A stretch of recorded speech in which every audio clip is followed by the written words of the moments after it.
All right, quick warning before we jump in. This is one of those conversations that starts casual and then suddenly has you rethinking your life choices. We're talking real moves, real decisions, and the stuff people don't tell you before they make a change, especially here in the Inland Empire. So if you're thinking about your next move, your next house, or just realizing you probably should have asked more questions, this one's for you. When you're dealing with a realtor, you're dealing with a loan agent out there, folks, make sure, I don't care if they've been in the business for 30 years, things just changed last weekend. If they're not up to speed on some of these changes, it's like having a doctor who says, well, I don't need to use that laser stuff. There's just a sharp stick. It's a new game. Shove that eyeball in with a stick. No, it's a new game, folks, and people have to be up to speed on what the new laws are, or you're gonna have a closing on November 40th. Let's close this December 52nd. It's just not. But we have training coming in. I know, right? And then they have to redisclose because you have a 3-day disclosure period, then a 7-day disclosure. You have the 10 consummation dates.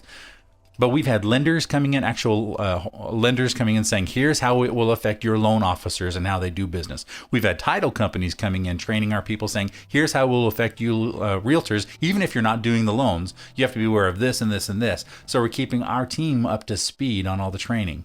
Educating them all. Educating them. Edumacation, free of charge at National Realty Group. So that's listen, if you're listening to us, well, obviously you're listening to us because that's why you're hearing me. Make sure that I'm not listening to you. Thanks, Jeff. You're working with somebody like who we have under our roof, who is abreast of everything that's been changing and has current training, or it's just not going to work. Hey, I have a pretty good I knew a guy. Okay, hit it.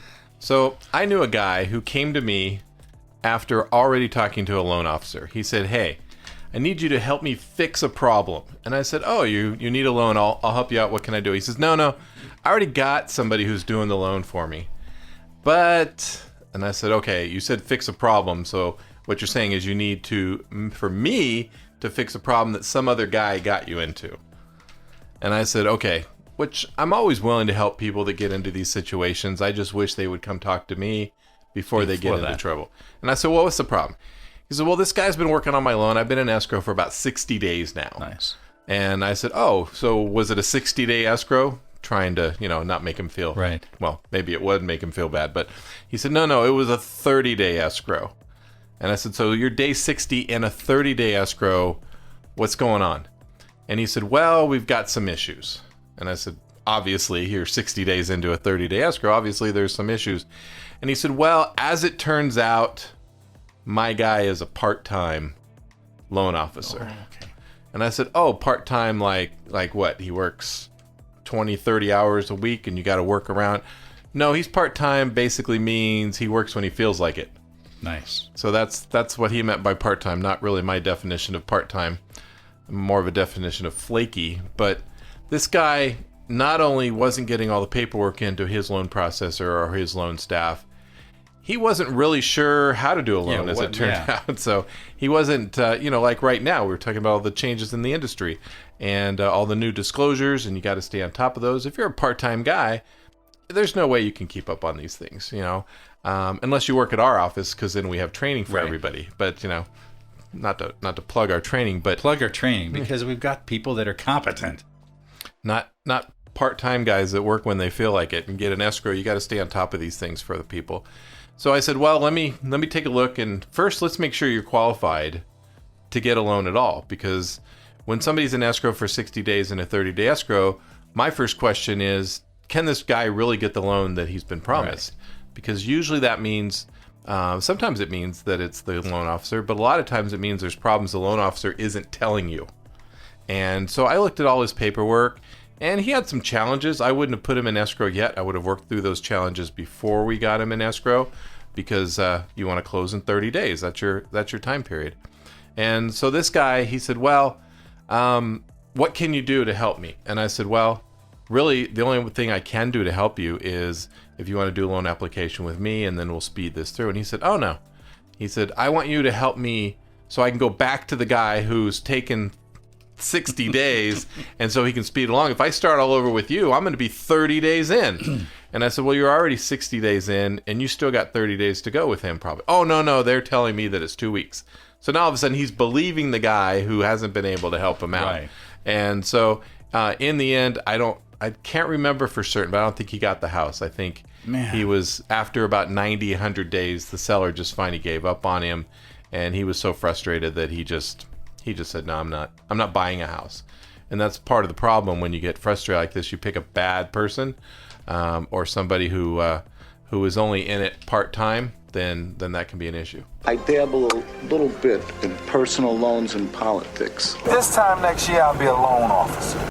See, if you deal with one of those guys, a guy who dabbles a little bit, dabbling in politics is okay, but dabbling in loans, no, not a good thing. No, because it's the height of arrogance to think if you do something as a hobby, you can do it just as well as somebody who does it for a living. True. That's the height of arrogance. Hello, doctor. I know how to do first aid. I'm a first responder. I know CPR, and now I'm going to dig into this person and take their appendix out or something. Which, okay, I had my appendix out a few years back, right? Here's my I knew a guy. I don't want to see your scar. That's okay. On the radio, folks. There's some things you can't unsee, Jeff. So that's why I don't want to see it. I was there all day long, right? And finally, the shift change came like 11 o'clock at night or something, and finally I got a gray-haired, old, experienced doctor who's doing his rounds, and he pounds me on my back and on my front and everything, and he goes, get this boy into OR. His appendix is bursting. I'm like, thank you. So they finally operated me on like after midnight. The next morning I wake up, I'm in a bed, I'm attached to an IV on one of those little stands with wheels, and I hear out in the nurses station, two nurses or attendants or what people running the counter. They call them nurses. Thanks for that.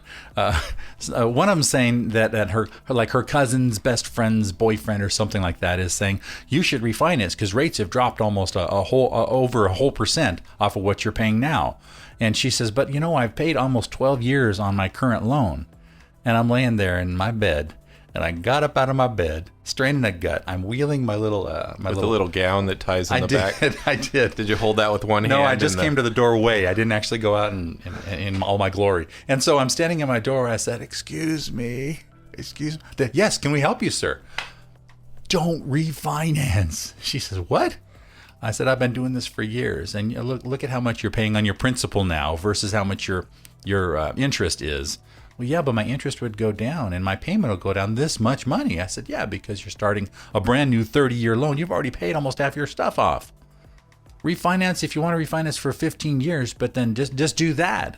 Well, I never thought of that. Yeah, don't let somebody talk you into getting a commission because what does he do? I'm sure he was a dog walker or something who also did loans, right? He dabbled. He touched it. He was a hobbyist. Folks, if you've got somebody who's giving you counsel, for heaven's sake, get somebody who knows what they're talking about. And don't become one of our I knew a guy stories. And that, my friends, is how a simple decision turns into a full personality change. And this is why we always say, every move sounds great until you're living with it. Hopefully these moves by strangers will help you make smarter moves in the future. And if you're in the Inland Empire thinking about moving here or about to make a decision you'll explain later, hit subscribe. It helps our channel and we really appreciate the feedback. And if buying or selling a home is part of that move, let's talk before hindsight gets involved. No one feels smart when saying hindsight is 20/20. And until next week, stay safe and let us know if you knew a guy.